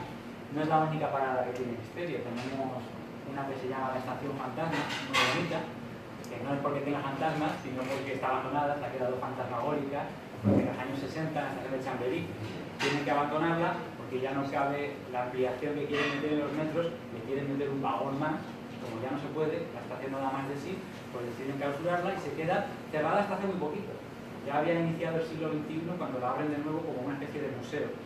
Se pueden ver los anuncios antiguos, las papeleras, las taquillas, todo tal y como estaba en aquel año 1966. Hay muchas leyendas en el metro y en esta parada también hay personas que han puesto la lavadora y han captado algún sonido extraño, o aquellos que tienen más sensibilidad han podido ver como algunas presencias en la estación de Chamberí. El caso es que en muchas paradas y en muchos lugares hay leyendas urbanas relacionadas con las apariciones en el metro de Madrid, que fue refugio de la guerra civil y que también ha habido mucha muerte. No podemos ignorar que hay accidentes. El otro día unas personas intentaron pasar de un vagón a otro abriendo la puerta y uno de ellos se quedó, casi se cae, o sea, nos quedamos todos de piedra porque casi se cae por querer pasar de un vagón a otro. Una tontería, pero el caso es que hay accidentes y también hay personas que se tiran a las vías. Esto no podemos tampoco ignorarlo. Cuando nos dicen por megafonía que por causas ajenas a metro se detiene la circulación, efectivamente el personal tiene prohibido decir que alguien se ha tirado a la vía, pero sucede, no todos los días, pero sucede. ¿Qué quiero decir con esto? Que las mismas energías oscuras que podríamos ver pesadas, por así decirlo, no oscuras sino pesadas, densas, que podríamos ver en la Reina Sofía, es posible que estén en algunos tramos de metro también donde se ha visto la muerte. Y en el libro cuento un par de leyendas urbanas y lo dejo así, lo dejo como leyendas urbanas, pero que no dejan de ser curiosas, de espectros en el metro. Y terminamos con este lugar. ¿Quién sabe dónde estamos ahora? Seila ya no vale. Ya lo valgo. Seila ya me ha respondido ahora. La casa de... A ver. La de siempre no me acuerdo el nombre. Pero... La casa de los horrores. La que Si lo está ves, al lado de si lo- San Bernardo. Al lado de San Bernardo. No me sale el nombre. Antonio Brillo. Antonio Brillo. Sí, bueno, entre todos lo hemos hablado. Este lugar lo he metido, fijaros qué curioso, esta casita que está muy cerca, o podemos decir, no sé si técnicamente esto se llama Malasaña, sí, pero ya casi como en la frontera de Malasaña. Esta está en el capítulo, no lo olvidemos, de los edificios encantados de Madrid. Sin embargo, puede ser la excepción que confirma la regla. Esta casa no está propiamente encantada, es decir, sus habitantes nunca han registrado fenómenos extraños en sus viviendas, pero la muerte ha visitado muy frecuentemente, de forma muy cruel, los pocos pisos que tiene esta vivienda. Hay algo muy curioso. ¿Alguna vez os habéis preguntado si vuestra casa puede estar construida sobre un terreno que, digamos que, o bien telúricamente sea un tanto especial, hablo de líneas Karman, hablo también de vórtices, o bien incluso que esté construido, ya hemos visto por la película de Poltergeist, no hay que construir casas sobre cementerios, y más aún sobre cementerios indios? Bueno, no es el caso, pero sí que es verdad que la casa de Antonio Brillo, la Antonio Brillo número 3, está construida sobre un antiguo camposanto. Eso para empezar el cóctel de fenómenos extraños. Yo pienso que sí que tiene algo de casa maldita, porque si nos vamos a la estadística, en 19 años que haya habido 9 asesinatos en esta casa donde no vive mucha gente, es por lo menos para preocuparse, por lo menos para llamarte la atención, que este lugar puede tener algo. Os cuento algunos, por ejemplo. En el año 1945, un camisero, se llamaba Felipe, es asaltado en su vivienda, en el primero, con unos ladrones. No sabemos muy bien quiénes eran, pero sabemos que con un candelabro le pegaron tal golpe en la cabeza, le abrieron el cráneo, y este Felipe se quedó con un mechón de pelo de sus asaltantes tumbado y muerto sobre su casa. Esta es la primera sangre que se cobra la casa de Antonio Brillo, la de este camisero que le robaron en su casa. La más terrible, 1 de mayo de 1962, José María Ruiz. Esto proporcionado por Juan Rada. Aquí tenéis el sastre homicida. Sorpresita final, ¿eh? Bueno, el sastre homicida y su esposa. Qué títulos y qué época en la que se podían poner las fotos de los delincuentes y de las familias y demás. Hoy en día ya esto estaría prohibido. Bueno, aquí podéis ver todo lo que pone y demás. Pero bueno, 1 de mayo de 1962, este hombre que está preocupadísimo, José María Ruiz, está preocupadísimo porque tiene un chalet que se lo están construyendo y está dejando una pasta, pero no acaban de terminarlo los obreros. Cóctel con que tenía enajenación mental. Este hombre recibía cartas de los humitas, es decir, de esos supuestos extraterrestres que luego se demostró que era una falsa, pero unos extraterrestres que mandaban cartas mecanografiadas a algunas personas de la época y les decían cosas sobre avances científicos, sobre cómo era su planeta, el planeta Humo. En fin, este hombre, fijaros lo que tenía en la cabeza, pues como una especie de Quijote, tenía un montón de pájaros en la cabeza y bueno, pues un buen día, o mejor dicho, un mal día, a la sirvienta que tenía en casa la mandó a hacer unos recados, se quedó a solas con su familia, era por la mañana, y con un martillo y un cuchillo fue cargándose uno detrás de otro a sus 5 hijos, algunos muy pequeñitos, estaban en la cuna, y a su mujer, a la que podemos ver a su lado. Al final, el hombre se asoma por una ventana con uno de los cadáveres de sus bebés, y la policía llega al lugar y le intentan convencer de que se detenga, de que pare, de que estaba cometiendo una locura. Él pide que venga un sacerdote para ayudarle, el sacerdote le intenta convencer, pero hay un momento en el que él dice, yo lo tengo aquí reproducido, palabras textuales, sus últimas palabras, con la pistola que tenía en la mano, fueron: esta es para mí, Dios no me lo tendrá en cuenta. Se mete para dentro de la casa, cierra y se escucha una detonación. En ese momento entra la policía y se encuentra con todo el escenario del crimen tremendo que podría dar para novelas, pero también para sospechar. ¿Cómo en esta casa, en el tercero B, no hay fenómenos extraños? Pues nos dice que no, así de claro. Es la excepción que podría confirmar la regla. Y encima, la casa construida sobre un cementerio. Más ingredientes para fenómenos extraños no podría haber. Sí, hubo otra muerte más, 1964, una madre mata a su bebé, lo ahoga y lo envuelve en una toalla y lo guarda en un cajón. Arrepentida, también piensa un poco de enajenación mental. Por eso digo, si es que esta casa no estará construida sobre algún lugar que telúricamente altere a algunas personas, no a todas, pero a algunas parece que les cambia el chip. Estamos hablando del año 62 y bueno, este cadáver es descubierto por su hermana y su marido también contribuye en que se la denuncie y al final es apresada esta mujer que mata a su hijo. Muy cerca, no en la misma casa, se ha dicho que era en la misma casa, pero no es verdad. Si paramos aquí tenemos un callejón de las Beatas, que está aquí, y en paralelo hay otro edificio parecido. Pues ahí, en el otro edificio parecido, había una clínica ilegal, clandestina, de abortos, en la época de, imaginaros, en la época franquista y demás. Aquí se encontraron hasta 100 fetos de abortos que había habido en el lugar. Ya no solo podemos hablar de la casa maldita, sino de la calle maldita. Esta es la última calle que visita el Jarabo antes de ser detenido, Antonio Uribe. Y hace muy poquito, en el año 2015, en una casa ocupa que está muy cerca de aquí, muy cerca, falleció uno de los ocupas por un incendio que hubo, año 2015. Que la calle sigue sedienta, de alguna manera, sigue sedienta de sangre. Y no deja de ser curioso como, ya digo, no hay ni un solo fenómeno extraño, o al menos eso es lo que nos han transmitido. Cuando estuvo el programa de Cuarto Milenio, pues la sensitiva Paloma Navarrete también conectó con esa otra realidad y también vio cosas relacionadas con esos niños que murieron siendo muy pequeños y con ese José María Ruiz que estaba completamente enajenado. Pero bueno, son escenas que solo puede ver alguien que tenga esa sensibilidad. Ya hago la portada y termino con esta, una foto entrañable. Hay un capítulo que se llama Los teatros y el misterio. Hay otro que se llama Los hoteles y el misterio. En Madrid tenemos algunos que tienen misterio. En este caso ya podéis ver aquí a los componentes, la plana mayor del grupo EPTA. A la derecha del todo ya veis a Paloma Navarrete, también veréis a Aldo por allí, Sol Blanco Soler, aquí está mi amigo Carlos Largo, una buenísima persona. Aquí estoy yo y los dueños del teatro, Monse y Ángel, Teatro Prosperidad, que a partir del año 2009 es cuando se crea este teatro, donde antes había una carpintería, un teatro que, así como en Edimburgo se dice que no hay pub sin fantasma, pues aquí podríamos decir que no hay teatro sin fantasma. Hay muchísimas historias. Mi teoría, estos lugares almacenan tantas emociones, tantos nervios, la gente va y viene, a veces los propios actores tienen que encarnar papeles, fingirse quien no son, en fin, hay mucha energía y debe ser que esto pero los del otro lado saben verlo, saben valorarlo y vienen para acá. Aquí estuvieron ellos. Hay, por ejemplo, una cosa muy curiosa que pasa en Prosperidad, que es personas que han estado en el escenario. El escenario tiene una parte que, digamos, que tendría algún tipo de luz energético.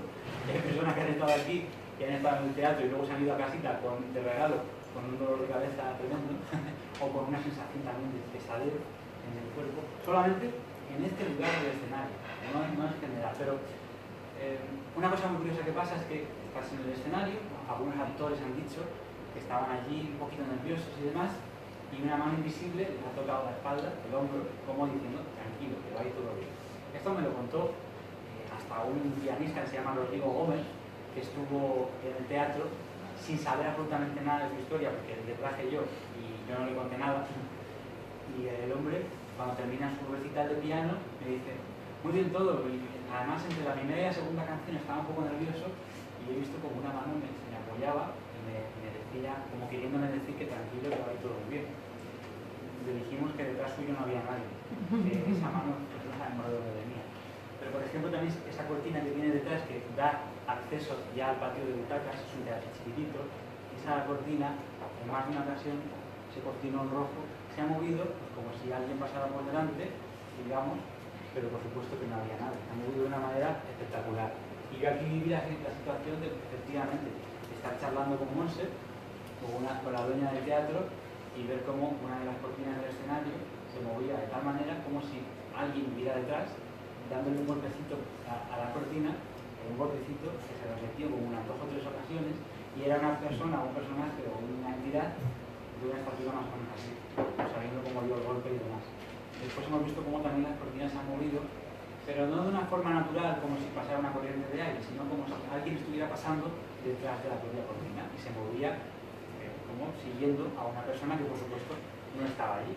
Bueno, se han grabado también algunas de esas voces extrañas y es un lugar que tiene mucha enjundia y que bueno, pudo venir el grupo EPTA y allí hicieron una sesión mediúnica, Paloma y Aldo, y pudieron hablar con una entidad que se supone que estaba por allí, se llamaba Juan Manuel, y bueno, en esa conversación con este Juan Manuel pues consiguieron al final mandarle, como se suele decir, hacia la luz, invitarle y hacerle saber que no estaba vivo y que no era su lugar este teatro, sino que tenía que trascender, que ir al otro lado, y bueno, pues así hicieron su ritual para que pudiera ir al otro lado.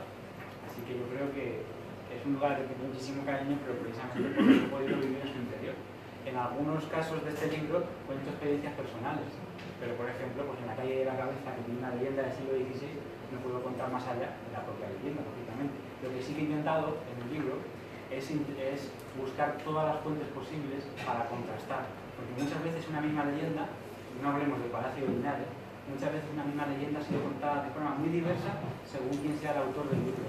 Y uno tiene que intentar buscar, y esto es una invitación para todos, y este libro se demuestra que con tesón cualquiera puede conseguir sacar un libro que esté chulo y que pueda gustar a la gente, pues hay que intentar buscar en la fuente más antigua que puedas este tipo de leyenda, para así contarla de la forma más fiel. A veces se ha contado no mal, pero de una forma diferente una leyenda, otra persona ha cogido esa leyenda de ese libro y se ha ido perpetuando solamente fijándose en un libro y no en las fuentes más antiguas que podamos encontrar, por ejemplo, en hemeroteca. Tenemos muy buenas hemerotecas digitales, o sea que no es excusa de, joder, es que si tengo que ir a la Biblioteca Nacional, que sería lo mejor, pero no hay ninguna excusa porque está digitalizada en su mayor parte la Biblioteca Nacional de España en su hemeroteca. ABC tiene una gran hemeroteca también. Puedes teclear por fechas y te encuentras, o por palabras clave, y te encuentras aquello que estás buscando. Eso es lo que he hecho en el libro, y no es ningún secreto, para intentar documentar los casos más antiguos. A veces te das cuenta de que las leyendas, que dice esta leyenda del siglo XIII, del siglo XIV, XV, te das cuenta de que la fuente más antigua es bastante reciente, lo que te hace sospechar que es una leyenda fabricada en tiempos más posteriores a cuando se supone que tenía lugar. Pero son curiosidades y están aquí expresadas en el libro. Creo que tengo alguna cosita más, ¿vale? Estos son fragmentos del plano de Teixeira, un navegante portugués, y ya termino, un navegante portugués que en 1656 hizo un mapa para Felipe IV, para el planeta, hizo una cartografía de la villa y corte de Madrid, para hacer realmente lo que estaba haciendo es una fotografía de cómo era la ciudad de Madrid en aquella época, que dista muchísimo a lo que podría ser hoy en día. ¿Alguien sabe dónde está, por ejemplo, esto? ¿Qué sería hoy en día esta parte? ¿Podéis ver algo que os pueda indicar?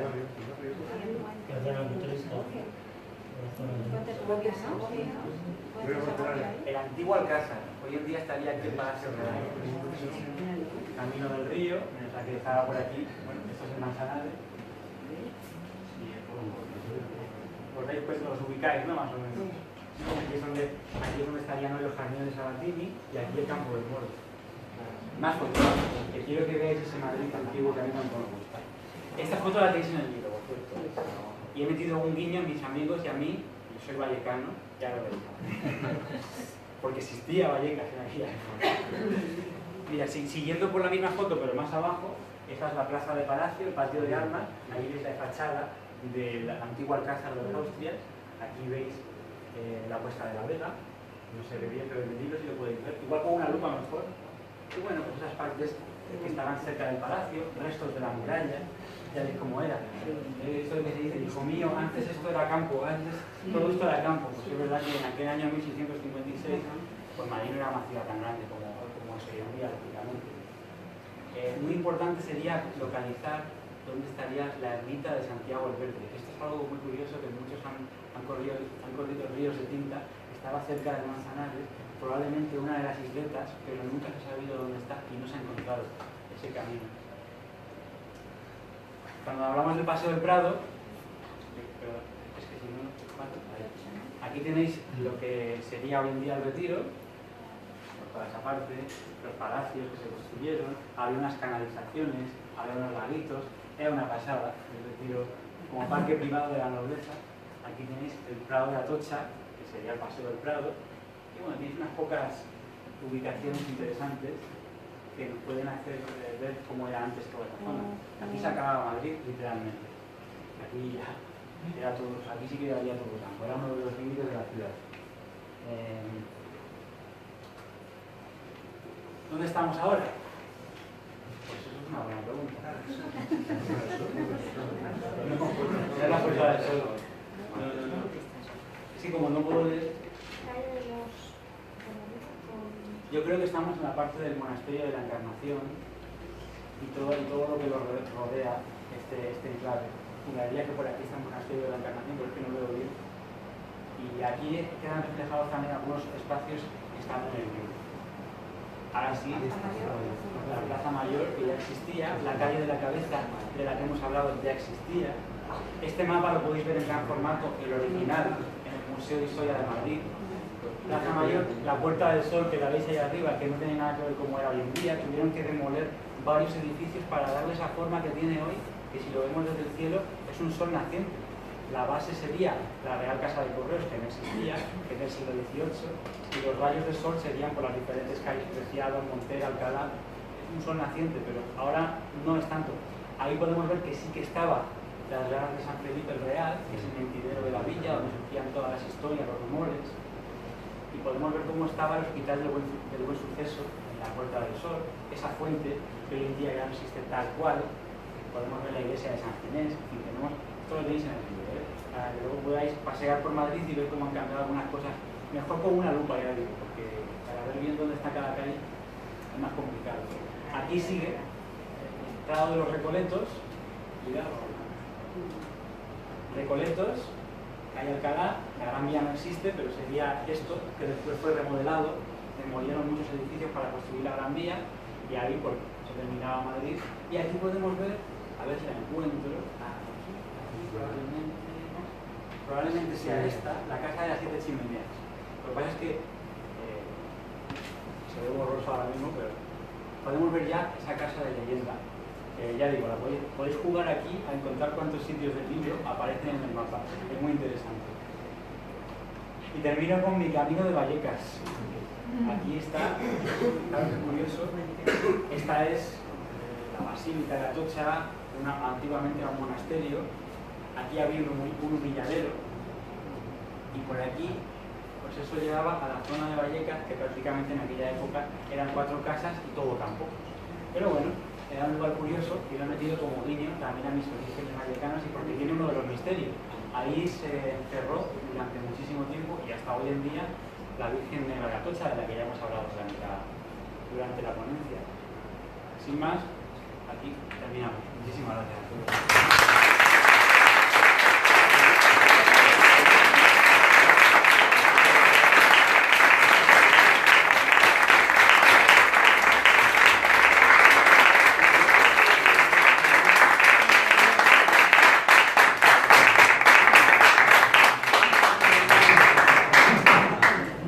Muchas gracias. Ahora hay algo aquí chulo, ya veréis.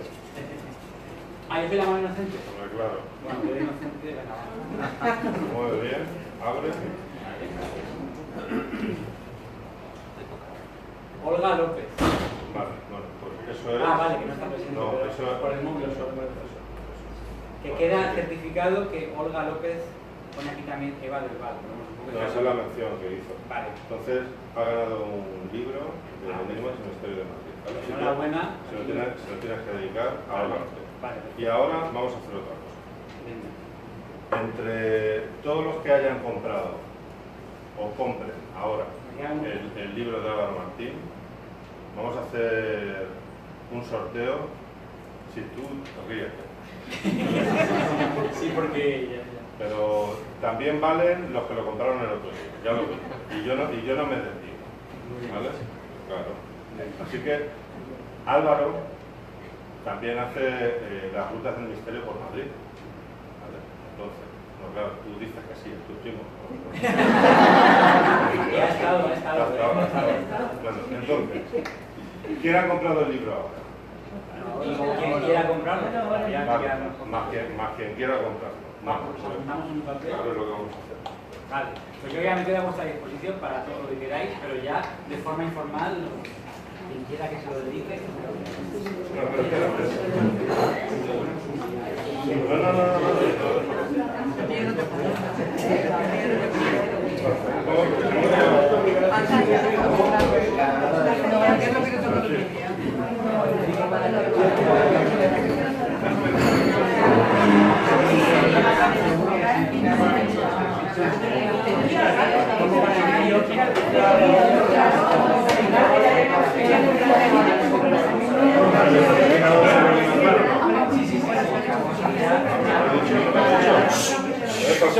Es que no he dicho lo que vamos a hacer, solamente que quién había comprado el libro. Claro. A ver, para todos aquellos que hayan comprado el libro, incluidos los que lo compraron el otro día en la caseta de la Feria del Libro, vamos a sortear entre los que lo hayan comprado o lo compren unas rutas misteriosas para 2 personas, ¿vale? En Madrid, junto con Álvaro, que es el que hace la ruta. ¿Vale? Entonces, ya tenemos uno, Francisco Ruz, ¿vale? ¿Tú vas a comprar el libro ahora? Vale.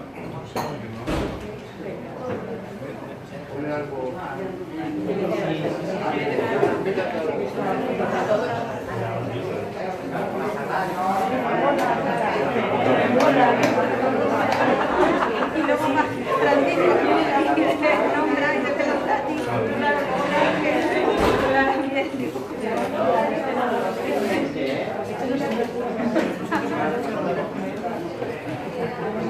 ¿Quién más ha comprado el libro? ¿Cómo te llamas?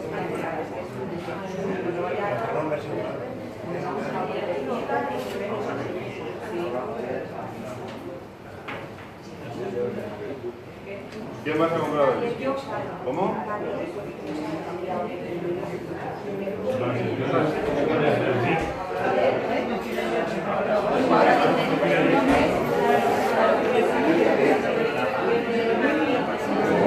¿Vas a participar? Hombre, yo no he ido. He hecho la de prosperidad, pero no he ido. Estoy deseando ir yo. ¿Cómo te llamas? Yolanda. Yolanda.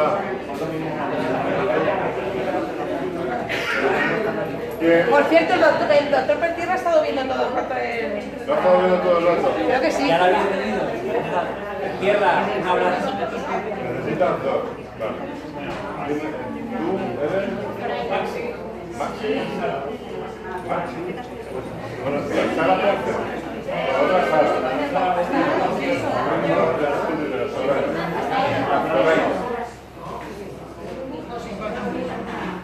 Ya, pero es uno, ¿no? Es un libro. Vas a coger los libros.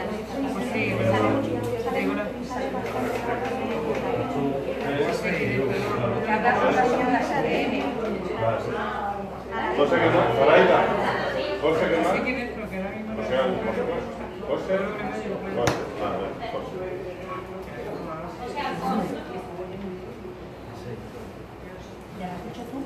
No. ¿Cómo has dicho? Y Sara también. Maxi está por ahí también. Maxi y... Es uno solo. No. Es un solo libro. ¿Eh? Maxi se está diciendo. ¿Qué pasa? 17. Ah, dale a este hombre.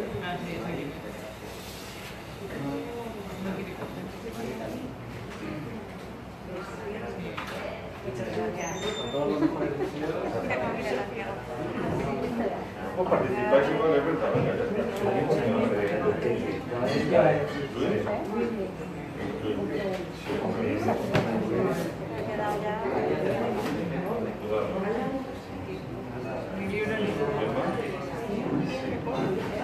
Claro, si le he dicho desde aquí, le he dicho que apoye, que he dicho que apagase. ¿Qué le pasa a Pollito? Está ya la foto, pero bueno, luego se activa. ¿Qué le pasa a Pollito? Se duerme. ¿No has hecho vino? Díselo. Pues generalmente no. No han hecho nada.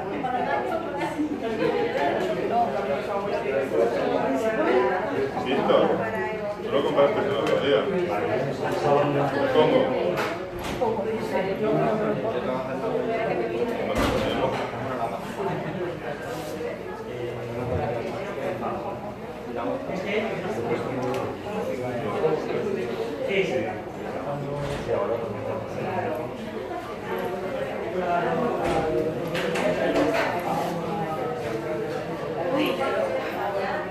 ¿Alguien más?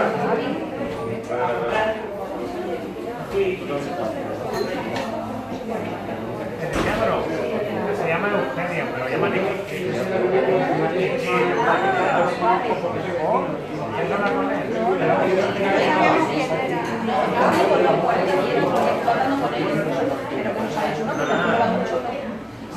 llama Eugenia, pero me gusta que llame Nicky.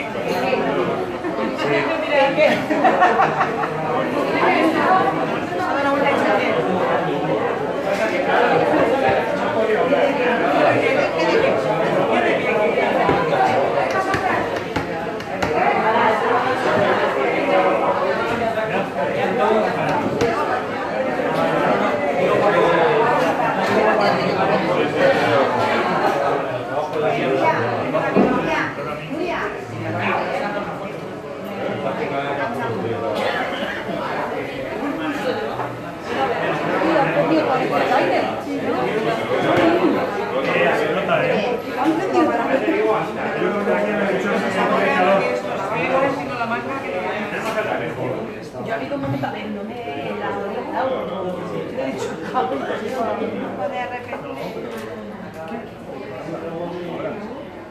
Estaba apuntado yo al final. Sí, sí, sí.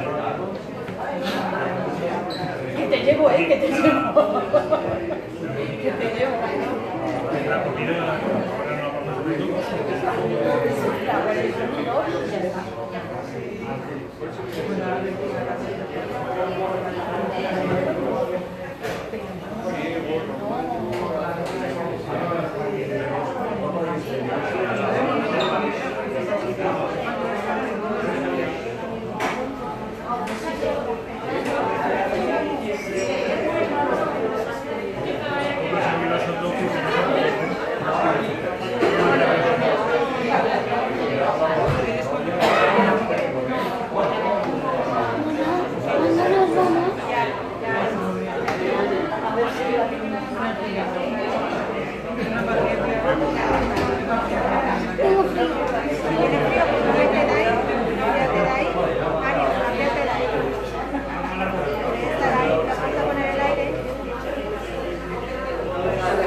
está apagado.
José por ahí.